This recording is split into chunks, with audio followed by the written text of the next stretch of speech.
So we're here at Metal Lane with Murray, and we're chatting about the upcoming Fools and Fans Festival. Yeah, lekker. Thanks for coming in. Excited to have you at the Fools and Fans this year. Yeah, very excited. I've heard only heard good things, and I think it's going from strength to strength. So very excited. Your first time at the festival as a vendor? Have you been before as a guest? No. So this is both times round. I didn't manage to make it. I can't remember why, but this is the first time I'm going to attend it from both sides. So looking forward to it. Awesome. Yeah. No. Excited to see what you bring to the festival. You do some pretty special festival beers in the past. Woodstock Winter Beer Festival was pretty cool. Yeah, so basically what we do is we've only got our one headlining beer, which is the Pale Ale, and that's the beer we release all year round. And there's a number of reasons we do it. One is we try and make things as consistent and keep the people as happy as possible. Yep.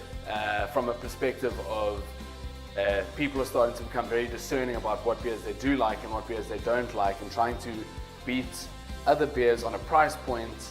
Some of the bigger breweries is very hard to do, so to try bring something out that's full of flavor and character and really sessionable and moreish is our number one goal. So that also creates a little bit of a hype when we move to a festival, when we can't only arrive with our one style of beer.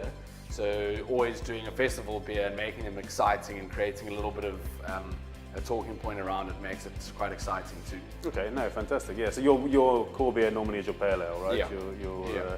And we can't get that here at the minute. I think there's plans for that to happen. Yeah, so in terms of a tap room, we are fighting as hard as we can to get things up and running. Yeah. And as you know, I mean, things coupled with liquor licenses and building plans and all of that this is Cape Town, so things take a lot longer to happen than usually expected, but we are hoping to get things up and running soon. Okay, that would be fantastic, yeah. And for now, we can get your beers at now, Beer House? Yeah, Beer House. I mean, mainly it's hard to get out there.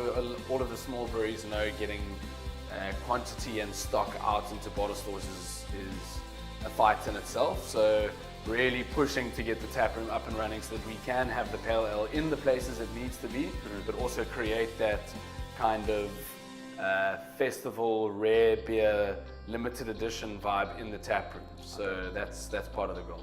And do you have any plans on what beer you might be bringing to Fools and Fans yet? I think I know the answer to this question. Yeah. Well, there's a few. I mean, I think one special one that we are quite excited to do is a collab. Cool.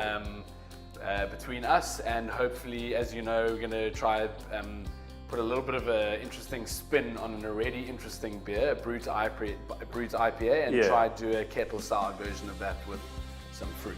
So for people that don't know, Murray did a Brut IPA collab with Saggy Stone last year, and I think got voted one of the best beers of the year, or there was definitely Brew Mistress Awards. Yes, yeah. So end of year Brew Mistress Awards was the best beer of the year, and it was pretty. I had one last night actually with a curry, and it went down really well. Yeah, we just think it was your idea, or to play a little bit further on the souring aspect of a brute. So I'm very excited to see what happens. And like anything, I think when you're putting yourself in that far out of your comfort zone with a beer that's already a relatively new beer and people don't know that much about it, it's only really good. It's going to be a bit more fruity, a bit sour, a bit more tart. Maybe a little bit drier, It's going to be very interesting. Hopefully the Fools and Fans is packing a super hot day, and there's a lot of people looking for some super thirst quenching beer, and they can find it hopefully in that. It can be quite warm in the Overberg, so I think it'll be a perfect beer for the occasion. Cool. Thanks for having us down today, Murray. Thanks so much for coming in. Look forward to seeing you in April. So looking forward to being there. Thanks so much. Thanks a lot. Cheers.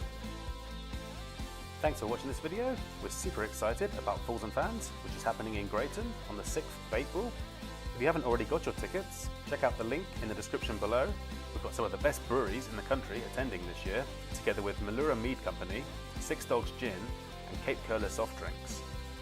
We'll also be running a homebrew competition by the Southeasters, a food and beverage pairing run by Fermented, a sourdough baking competition, and this year we have some camping options. So check out the tickets now.